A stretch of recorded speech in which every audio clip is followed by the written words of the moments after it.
the letter she never sent. The coat still smelled like her. It had been hanging in the back of the hall closet since the funeral 10 months and 2 days ago. I hadn't planned to pull it out. I was looking for a wrench in the junk drawer next to it. But something about that blue wool coat, half folded over itself, made me pause. It was her favorite, she wore it every winter, even when the zipper stuck and the lining ripped a little at the sleeve. Said it made her feel solid. Said it was her armor. I don't know what made me reach into the pocket. Habit, maybe. Hope, maybe. But when my fingers brushed paper, I stopped breathing. It was a letter. Folded in thirds. No envelope. Just one clean sheet of off-white paper, worn soft at the creases. Her handwriting stared back at me loopy and sure, like always. It was dated 3 days before she died. Michael. I've been carrying this around in my mind for weeks. If you're reading this, I either got brave or I didn't get the chance to tell you in person. There's something I never said, and it's eating at me. I didn't lie, not exactly. But I didn't tell you everything either. About the trip. About that weekend in June. Please believe I never stopped loving you. That part's always been true. My knees nearly gave out. The room spun for a moment. I sat down hard on the floor, the coat in my lap, the letter trembling in my hands. What trip? What weekend? June. She'd told me she'd gone to visit her sister that month. A quick visit, 2 nights. She came back with a sunburn and a new book she never finished reading. I thought I knew her. We'd been married 14 years. We'd fought. We'd loved. We'd lost things, and we'd built others. But now, I didn't know what I was looking at. A love letter? A confession? A goodbye? And the worst part, the thing that made the breath stick in my throat like smoke, was the way she'd written it. Like she hadn't known if she'd ever give it to me. I read it again. Memorized every curve of every letter. Then I folded it back up and slid it into my wallet, close to my chest. And that's when I knew I wasn't done with her. Not yet. Not until I knew the truth. I started with the calendar. June. I flipped back through last year's pages, scanning for anything that might click into place. Her handwriting was everywhere: groceries, appointments, her sister's birthday. And there it was, June 17th, underlined twice. Sisters, 2 nights, back Sunday. Simple. Clean. Exactly what she told me. Except now, it didn't feel simple at all. I called her sister. Catherine answered on the second ring, her voice a little too cheerful. Michael. Oh, wow, it's been a while. Yeah, I said. Listen, I found something. From Rachel. A letter. She mentioned a weekend in June, right before she died. There was a pause. A crack in her tone. Oh. She said she went to visit you. That's what she told me. Was she with you? Another pause. Longer this time. Then the sound of a sigh. No, Michael. She wasn't. It felt like the floor dropped out. I gripped the kitchen counter. Where was she? I asked, my voice tight. I didn't ask, Catherine said. She called and said she needed a couple days. Told me to say she was with me if you asked. She made it sound like it wasn't serious. Said she just needed space. She lied to me, I said, more to myself than her. She asked me not to tell you, Catherine said, quietly. Even now. Well, she's not here to ask anymore, is she? I said, sharper than I meant to. But she didn't say anything back. I thanked her and hung up. That night, I lay in bed staring at the ceiling. Her side of the bed still dipped a little from where she used to sleep. I hadn't fixed it. Couldn't. What had she done that weekend? Where had she gone that was worth lying about? My mind spun through the usual suspects: an affair. A secret illness. A therapist. A friend I didn't know about. Drugs? No, never her. But I didn't know anything for sure anymore. That was the worst part. I reached for the letter again. Read it under the soft lamp glow. If you're reading this, I either got brave or I didn't get the chance. There was fear in those words. Not regret, fear. As if she was trying to tell me something before something else caught up with her. And that made me think about her last day. The crash. They said it was an accident. Rain-slick roads. Wrong angle. A guardrail she didn't clear. But she was a careful driver. Always was. She'd driven that road a dozen times. And now I had to ask the question I never let myself ask before. Was it really an accident? Or had she known exactly what she was doing? The photo was buried in a shoebox in the hall closet, along with old Christmas cards, ticket stubs, and that ugly magnet we brought back from our honeymoon in Maine. I wasn't looking for anything specific.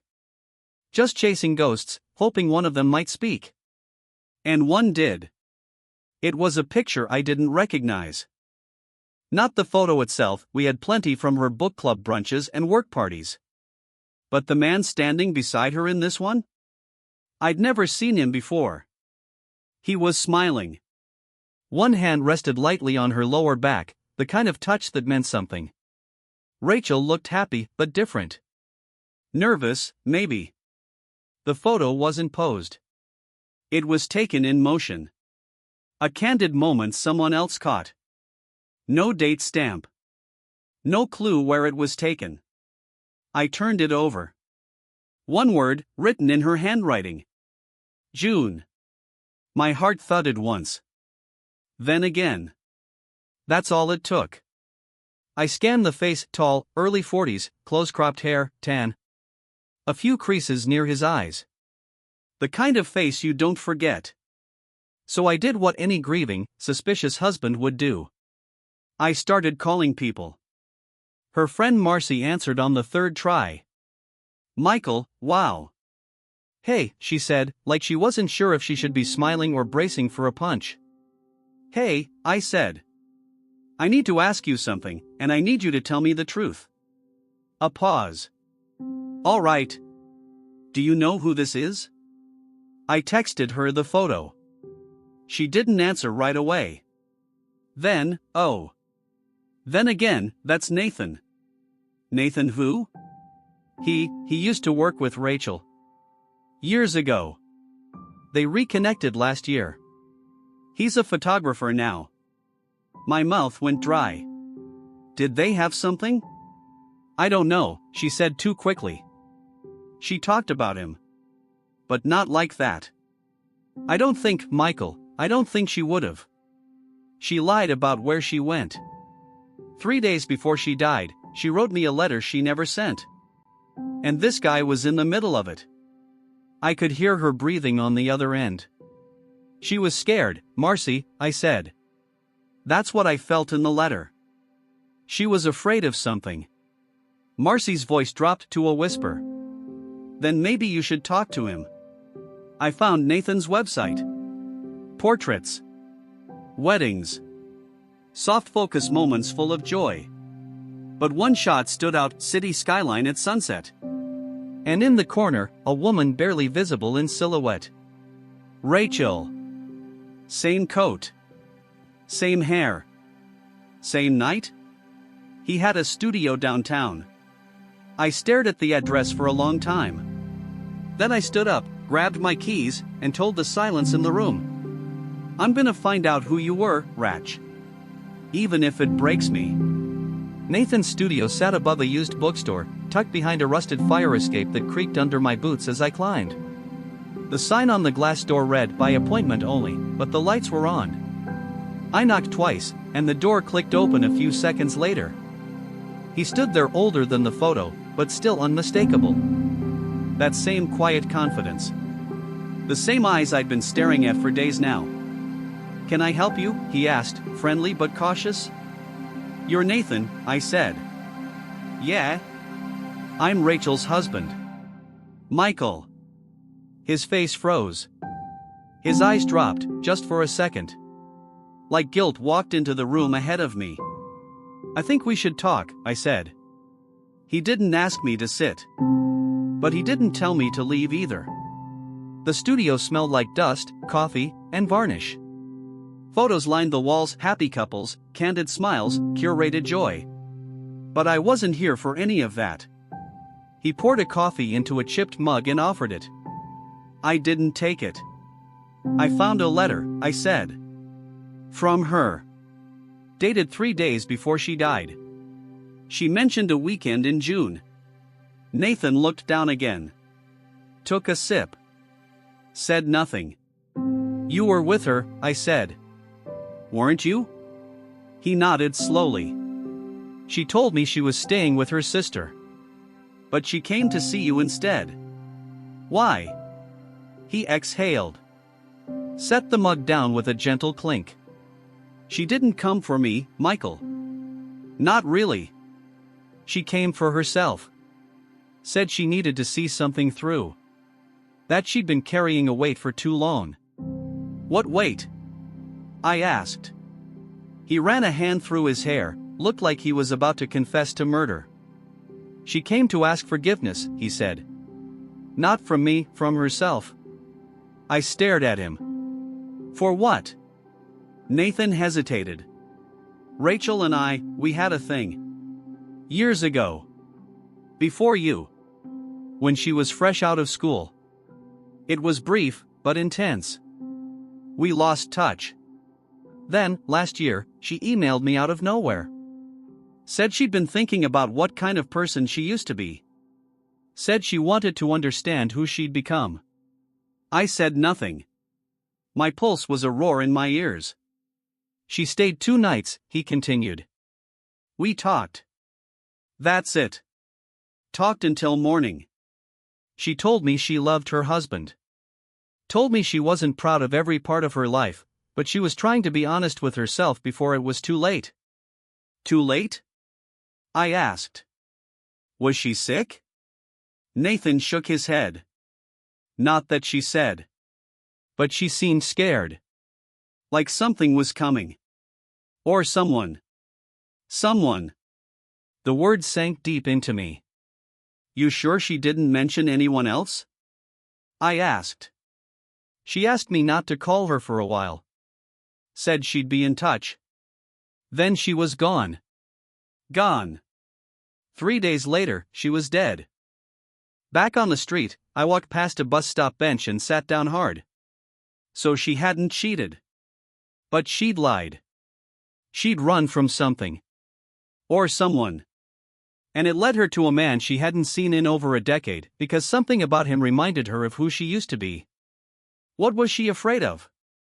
And why did it feel like I was only one wrong question away from finding out? Grief makes you afraid to touch things. That's why her laptop stayed closed for almost a year. It sat on the desk in the spare room, the battery long dead, the charger coiled like a sleeping snake beside it. But that night, after leaving Nathan's studio, I couldn't sit with the silence anymore. Couldn't keep pretending she was just gone. Not when I still didn't know who she was when she left me. So I plugged it in, waited for the boot-up chime. Her login screen appeared. I guessed her password on the 3rd try, the name of our dog, all lowercase. That little dog had died 3 years ago, and Rachel never changed the password. There was something heartbreaking about that. Like part of her had stayed in the past, even before the end. I clicked through her folders, not really knowing what I was looking for until I found a folder labeled June. My chest tightened. One word. That month again. Inside, photos, saved messages, a draft document. The photos were familiar. Ones I'd seen on our shared drive, landscapes, street shots, things she said she took while walking alone. But now I knew better. These were from her trip. And then I found the document. Title, For Michael, When I'm Ready. It was dated the morning of the day she died. I opened it, my hands shaking. Michael. I still don't know if I'll ever send this. Maybe I'm a coward. Maybe I think by writing it down, I'll make sense of it. You deserve to know the truth. Not just about June. About me. There's something I've never told you. Something I never said out loud. Years ago, before I met you, something happened. Someone hurt me. And I buried it so deep I almost convinced myself it didn't happen. But then, last year, he showed up again. Reached out. Said he was remorseful. Said he wanted to talk. I didn't answer. But it rattled something loose. And then I found out he lived 2 towns over. Just 30 miles from our front door. That's why I went away in June. I needed to see him. I needed to say something I never said back then. I needed to take my power back. I wasn't sure I could come home after. But I did. I came back to you. I just didn't come back whole. My breath caught. My mind raced. She had faced someone. Someone who had hurt her, someone who lives nearby. She never told me. She told him, the man from her past. She went there not for closure, but confrontation. Had he done something to her? Had he followed her after? And if she had finally taken her power back, had someone tried to take it from her again? I clicked into her email. Scrolled. Found an unsent message, saved as a draft. To herself. Subject, just in case. It was blank. Nothing inside. Except one file attachment. A name. A man I'd never heard of. But I was about to. The file attachment was a scanned image. A driver's license. Name, Kevin J. Lorman. Address, Edgewater Heights, a small, aging suburb east of town. About a 40-minute drive if you beat the traffic. The photo showed a man in his 50s. Receding hairline. Cold eyes. A faint, smug smile that made my stomach twist. I didn't recognize him. But I didn't have to. I knew what he was.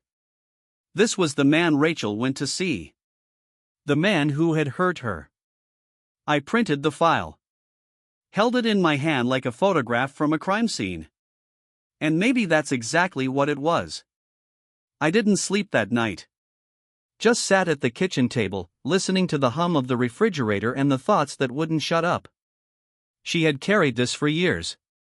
Hidden it so deeply I never even felt the weight of it. But now that I knew, now that I saw that picture, everything else faded into the background.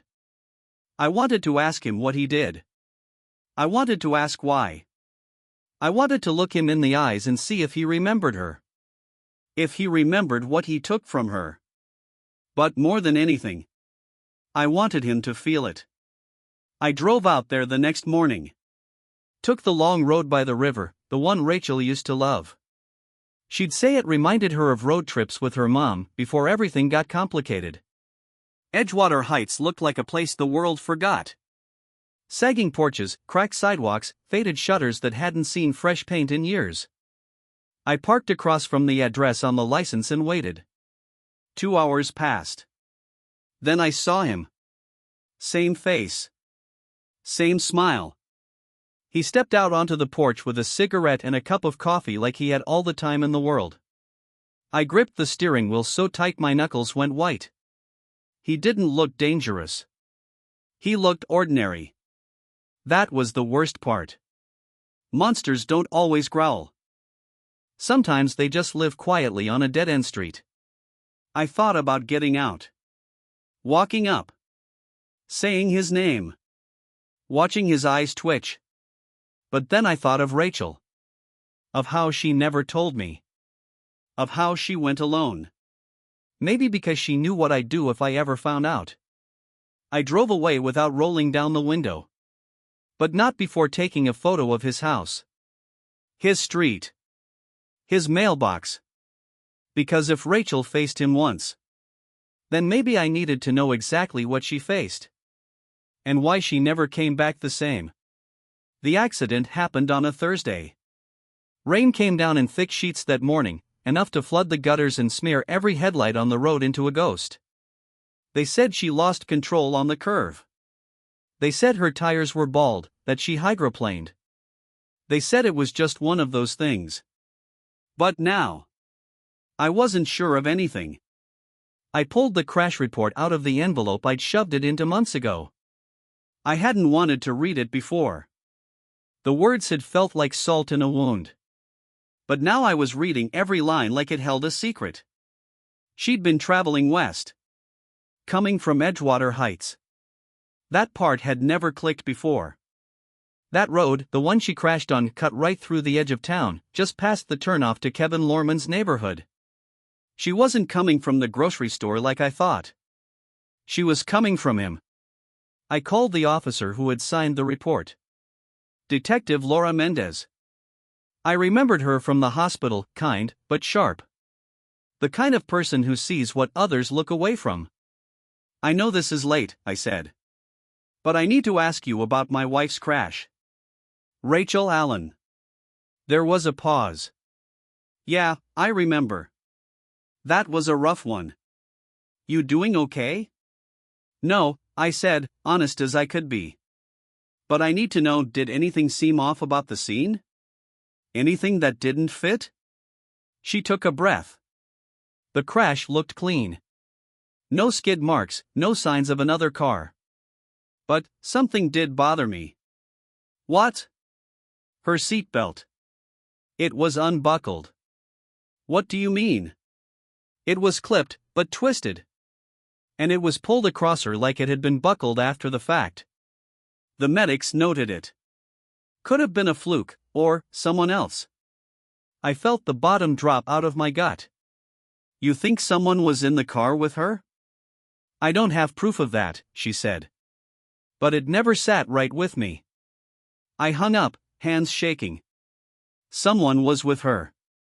He was with her. And now I couldn't stop replaying the scene in my head. Rachel, after finally confronting the man who had once stolen something from her, driving back through the storm with whatever weight she thought she'd finally let go. Maybe she threatened to go to the police. Maybe she said too much. Maybe he followed her. Maybe he never planned to let her make it home. And maybe, just maybe, that letter wasn't a confession. It was a warning. It was raining again. The kind of steady drizzle that turns your windshield into a watercolor painting, blurring the world into shapes and shadows. I drove the same road Rachel took that day. I needed to feel it. The turns. The dips.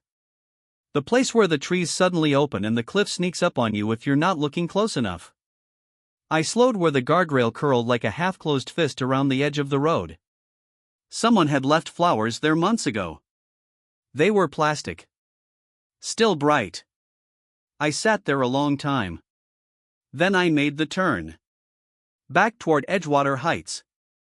Kevin's house looked the same. Porch light still out. A wind chime creaking in the breeze like a warning nobody was listening to. I parked across the street again, but this time I got out. Walked up the steps.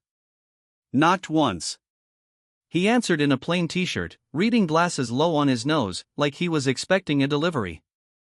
But when he saw me, really saw me, he froze. I know who you are, I said. Calm. Cold. Like I was talking to a stain I couldn't scrub out. His eyes flicked to the side, toward the hallway. Look, I don't. She came here, I said. Rachel. You know that. You remember her. I didn't do anything, he said quickly.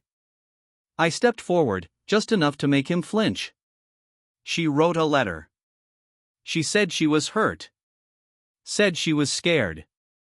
She faced you. Then she died 3 days later. You think that's a coincidence? His mouth opened, closed. You don't know what you're talking about. I know you were with her the day she died, I said. I know her seatbelt was twisted, like someone tried to cover something. I know she left your house and never made it home. He went pale. Were you in that car? I asked. He didn't answer. But he didn't deny it, either. I didn't hit him. I didn't scream. I didn't even raise my voice. I just looked him in the eye and said, I know who you are now. And I won't forget. Then I turned. Walked back into the rain. Left him standing there on that rotting porch, shaking like a man who just saw the future and didn't like it. Back home, I took Rachel's letter out of my wallet. Read it again. This time, not as a mystery. Not as a map of guilt. But as what it really was. Her reaching out. Her trying to leave something behind that wasn't fear. She didn't get to finish it. But I could. I sat down at her old desk, flipped open a notebook, and wrote. Rachel. I hear you now. I'm sorry I didn't know sooner. I'm not letting this be the end. The truth didn't give me peace. But it gave me purpose. And maybe that's what she wanted all along.